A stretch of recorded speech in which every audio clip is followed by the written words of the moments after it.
কুমাৰ দাস ডাঙৰীয়া দুটাও খুব ভাল ৰিজাল্ট কৰিলে। আমি যিটো ভাবা নাছিল ইয়াতকৈ ডাবল আনএক্সপেক্টেড মানে ডিফাৰেঞ্চ। বিটিচিত যি ধৰণে আপুনি ফলাফল পাইছে, এইবাৰ বিধানসভাতো তেনেকুৱা ফলাফল পোৱা পৰিলক্ষিত হৈছে। নাই, আমাৰ ৰিজাল্টটো ভালেই। বিটিচিত যেনেকৈ হৈছে এইবাৰ মানে অকল পৰ্বতজোৰাৰ বাদে পৰ্বতজোৰা এতিয়ালৈকে ফাইনেল অহা নাই, কিন্তু আমি আশা কৰা নাই পৰ্বতজোৰাটো যেনক এতিয়া 15টা সমষ্টিৰ ভিতৰত 14টা আমি উইনাৰ হ'লোঁ NDA হিচাপে। আৰু চৰকাৰ NDA বিজেপি নেতৃত্বত চৰকাৰ হ'বই যিহেতু, আৰু মুঠতে 90+100% হ'ব।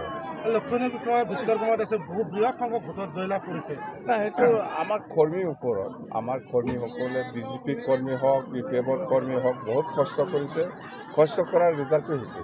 এটা চৰ্চা আছিলে তামোলপুৰ সমষ্টিক লৈ পেলাই প্ৰমোদ বড়ো আৰু বিশ্বজিতৰ মাজত, আজি বৃহৎ নাই, সংখ্যক ভোটত বিশ্বজিত চৰ্চাটো হৈছে, কিন্তু আমাৰ আগৰ পৰাই চিয়'ৰ যে তামোলপুৰ সমষ্টি হিচাপে আমি কম ডিফাৰেঞ্চ হ'লেও আমি জিকিম, 5-10 হাজাৰ ডিফাৰেঞ্চ এনেকুৱা ভাবি আছিলোঁ।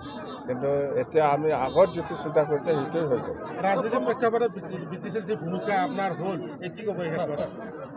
মোৰ বুলি নহয়, ৰাইজৰ অৱদান এইটো। ৰাইজক আমি ধন্যবাদ দিবই লাগিব, বিটিচিবাসী ৰাইজক। সকলো জাতি জনগোষ্ঠীয়ে আজি আমাৰ বিজেপি বা BPFৰ ওপৰত আস্থা আশা নিৰ্ভৰ কৰি পেলাই বা আশা কৰি পেলাই বা বিভিন্ন ধৰণৰ কাম কাজ লৈ পেলাই সন্তুষ্ট নিশ্চয়। ইয়াৰ ফলত আজি এই ৰিজাল্টটো আমি পাবলৈ 15টা 14টা পাবলৈ সক্ষম হৈছে। কেইটামান মন্ত্ৰী পদ আপুনি বিচাৰিব? মন্ত্ৰী আমাৰ কাৰণে ডাঙৰ কথা নহয়, BPFৰ কাৰণে। চৰকাৰত থাকিব BPFে, কিন্তু মন্ত্ৰী লাগে সেইটো আমি কেতিয়াও নকওঁ। কিন্তু কথাটো হ'ল বিটিচি উন্নয়ন হ'ব লাগে। বিটিচিত সকলো জাতি জনগোষ্ঠীয়ে যেনেকৈ বিচাৰিছে উন্নয়নটো, সেই ধৰণৰ আমি কাম কৰিবলৈ সুবিধা পালে হ'ল।